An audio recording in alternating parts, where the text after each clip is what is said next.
E aí vocês têm também cenários do que é parte da especialidade da empresa, o que a empresa tem que fazer, e admitir também que essa complexidade é tão grande, mas tão grande, que não faz muito sentido você querer desenvolver tudo dentro de casa. Então, boa parte da infraestrutura de um e-commerce é suportada por terceiros, por parceiros de tecnologia que eventualmente vão fornecer controle de estoque, ou enfim, controle de frete e mais um bocado de coisas. É sempre muito difícil você tentar classificar e determinar o que você faz dentro de casa e o que você faz fora. Até porque quando você mantém alguma coisa fora, você tem que monitorar se isso que você desenvolveu fora está funcionando como deveria funcionar e como que o seu sistema se comporta quando essa parte do sistema começa a trabalhar com alguma instabilidade. Então, a ideia de SLA ganha efeito prático, né? Porque no varejo, se você perde uma venda, se alguém vai embora, dificilmente é venda perdida, você não recupera mais essa venda mais tarde.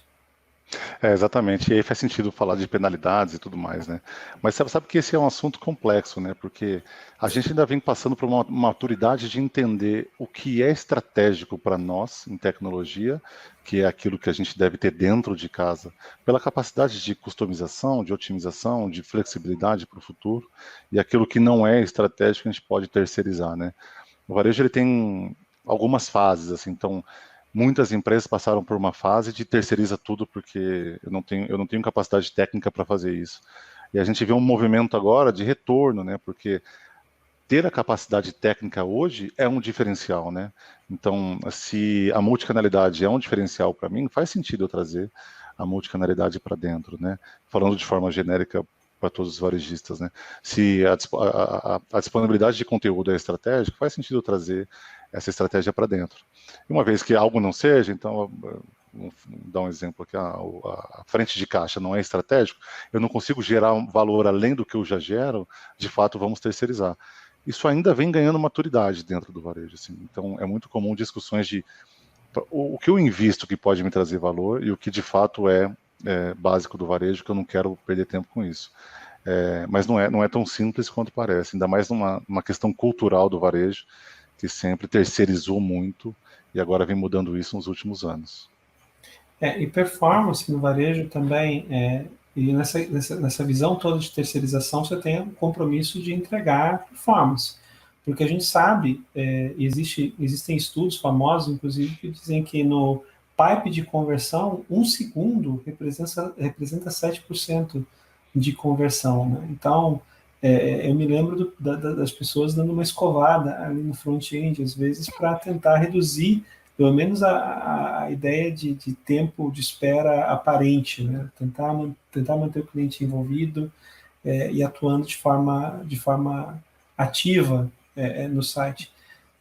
Bruta desafio. Bruta É, desafio. assim, eu vi alguns pontos interessantes, né? Como isso realmente é verdade. Então, na Centauro a gente teve uma mudança de front recente, então a gente mudou todo o front-end do site, a gente foi para React e foi brutal, assim, foi brutal a diferença que isso dá em conversão. Então não é falar que isso tem uma experiência mais agradável ou é simplesmente mais rápido, é falar de tudo isso e como isso impacta muito a conversão do site, ou em outras palavras, como a gente vende muito mais por conta disso. Então, baixando, é óbvio que nessa primeira mudança a gente baixou muito, né, o tempo de carregamento, mas a gente vem fazendo micro-otimizações que impactam demais. Um outro nível de discussão que a gente tem, aí falando mais do back-end do outro universo, é falar 100 milissegundos talvez seja muito aqui. 100 milissegundos aqui talvez não seja ideal. A gente precisa reduzir. Então, e porque isso impacta tanto no universo do e-com, de conversão ou de experiência, né? Então é muito interessante que não são super otimizações feitas na hora errada, então a gente entende o contexto, entende o quanto aquela performance atual significa na jornada do cliente e a gente otimiza com propriedade. Mas é interessante, assim, quanto alguns milissegundos fazem diferença no varejo. Então a gente também tem um universo de performance e otimizações conscientes que são extremamente importantes no nosso universo. Até porque você tem um jogo sensível aqui, né? O varejo trabalha com margens apertadas. Geralmente a ideia é se trabalhar com margens apertadas para se preservar em termos de competitividade. E, como a gente sabe, a gente está destacando aqui, o Google, por exemplo, os buscadores, eles têm um papel importante para fazer a loja online funcionar. Então, além de não ser penalizado para ter uma busca orgânica, efetiva e eficiente, você também precisa, eventualmente, impulsionar determinadas áreas do seu site investindo para trazer tráfego para uma determinada oferta, para um determinado produto. E esse impulsionamento tem custo. Então, do outro lado, se eventualmente você começa a perder conversão por causa de performance do site, você está literalmente queimando dinheiro do impulsionamento. E às vezes a melhora, e esse é um jogo interessante, né? Às vezes a melhora de performance que melhora a conversão aqui, não necessariamente precisa representar vendas a mais, mas representa do outro jogo, que é intrincado para burro, reduzir a quantidade de investimento em impulsionamento. Ou seja, eu invisto menos em impulsionamento, eu trago mais gente para o site, eu trago menos gente para o site, mas eu tenho uma conversão melhor e, consequentemente, isso me dá uma margem melhor. Se eu posso queimar margem, eu invisto mais em impulsionamento. Enfim, é um jogo bem difícil que vai muito além. Isso é um ponto interessante, né? O varejo online vai muito além da área de desenvolvimento, vai muito além das áreas técnicas. Você tem outras áreas, e aí entra de novo a ciência de dados, né? Como relevante e fundamental para se tomar esse tipo de decisão. Aliás, na Black Friday a gente percebe bem isso, né? O movimento de, poxa, vamos dar um push num determinado produto e você vê a escalada no site de requisições para serem suportadas, nem sempre fáceis de suportar, né, Nobre? Nem sempre fáceis.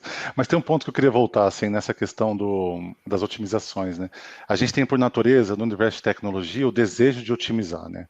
De deixar o mais otimizado possível. E de fato, assim, dependendo para onde a otimização vai, ela tem um custo que não justifica. Né? Então, de fato, se eu otimizo via nuvem, via infraestrutura, escalando, então, até que ponto isso faz sentido para aquela conversão, o quanto isso me impacta em conversão, dado aquele investimento que eu fiz em aquisição de tráfego.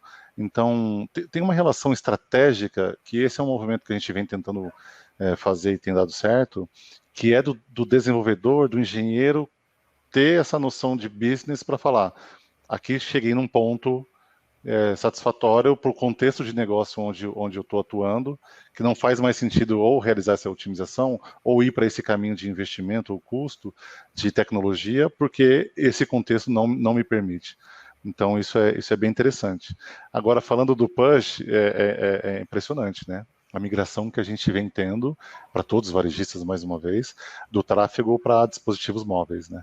Então, e o push é a coisa mais simples do mundo, né? Chega um aviso para você, você clica, e isso para a gente é um acesso, é uma requisição, é uma informação que a gente tem que disponibilizar, e a cada push é um boom, assim, realmente de consumo de informação, que é um desafio bem interessante também.